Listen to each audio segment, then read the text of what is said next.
All right, peeps, just got done doing all of the blood draws on the girls and realized I never opened up the video. So when I went to edit everything after I got it into my editor, I realized I needed an intro. So one thing I did not film that I wanted to mention was on all of the girls, we did shave a patch on their neck. So I don't know if you can see that, but Iris's patch is right there.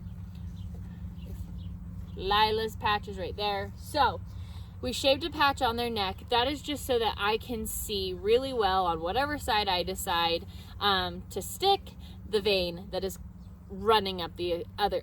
Holy cow, can I even talk, guys? It's so that I can see the vein. Doesn't matter which one you choose. You will see in this video kind of go back and forth between sides depending on the goat. Poor Iris here got stuck the most, and we barely got enough blood off of her to run the test. So she was a little difficult one. I actually think they are more difficult when they have a pattern like this in their hair. Iris's pattern makes it really difficult for you to see that vein pumping after you like block it off or whatever. Whereas like on some of my other girls like Ducky and Pippi, who are solid colors, it's a lot easier, which is kind of strange. I don't know if that's the same for everybody, but for me, that's the case. So poor Iris girl, she got stuck a lot. But let's jump into the blood draw. I will show you how we do that. Maybe I'll do a little bit of a voiceover, but I'm not talking much because I'm communicating with Kelly while we're doing it with what I need him to do, as well as him keeping me calm, because it does stress me out a little bit when I'm taking blood off of the goats because it's not something we do every day. So anyways, let's jump into this video.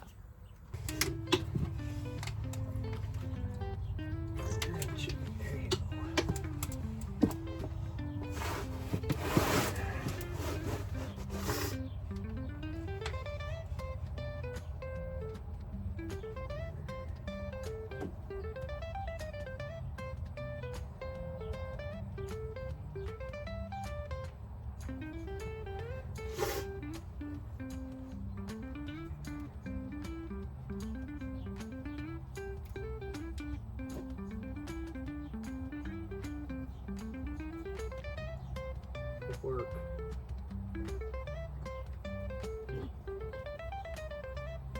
Okay, I'll rub it. Good goat.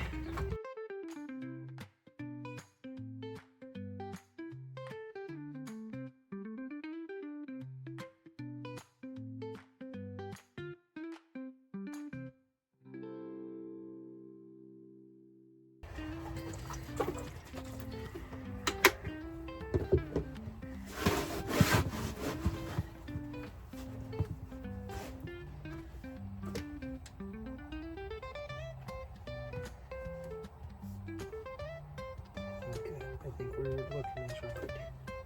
It's the only place I could really see a bunker.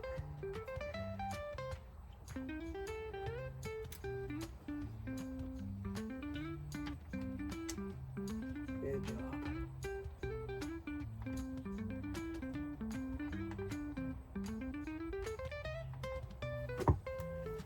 Good girl, Pippi.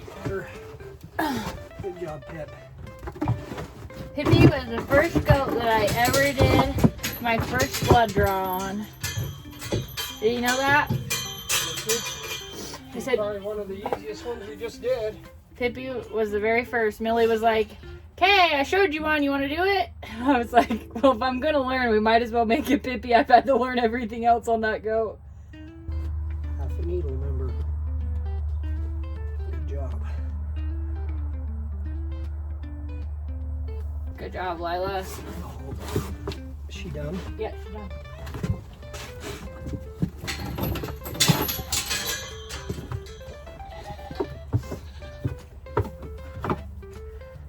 That was less than a minute. Hell yeah.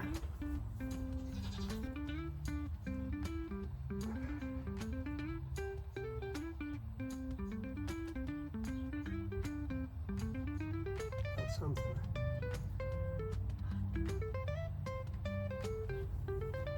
Just don't move now. Got it. Thank you. How How long do I need to hold it? Not very long. 5 seconds, 3 seconds, just long enough not really to let it cycle out.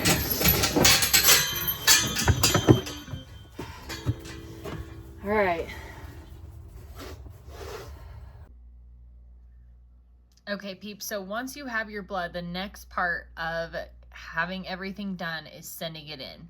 We use Sage Labs. They are based out of Idaho. We really like them. We love that they are very well priced, and they're done quickly. So that is something that you can look into, but that is who we use. The next thing you're going to do is you're going to go into animal testing and then go down to goats. And then from here, you are just going to go to goat submission form. So it'll pull up this form. You will go ahead and you will fill it out. And as you fill it out, it will total everything. So ours is already done. So you can see that we have Pippi, Maggie, Gwen, Lila, Iris, Ducky, and Delilah all on there.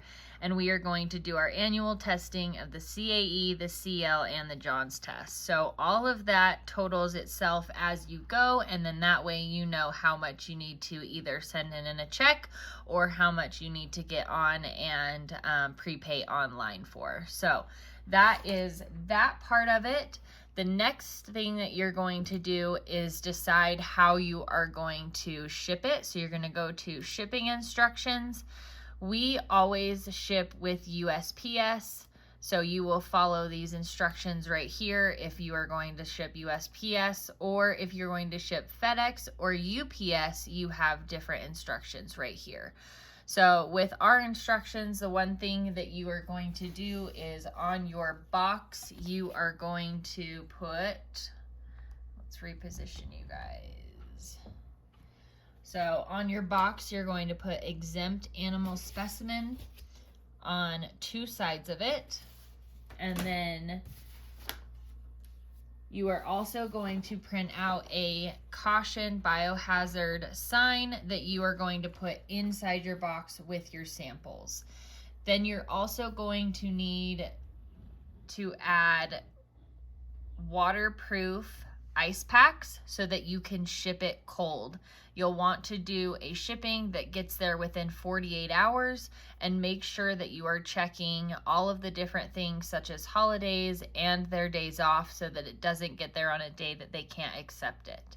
So that is the next step of doing your annual blood. All right, you guys, it is going into the evening. I'm out to lock up the chickens.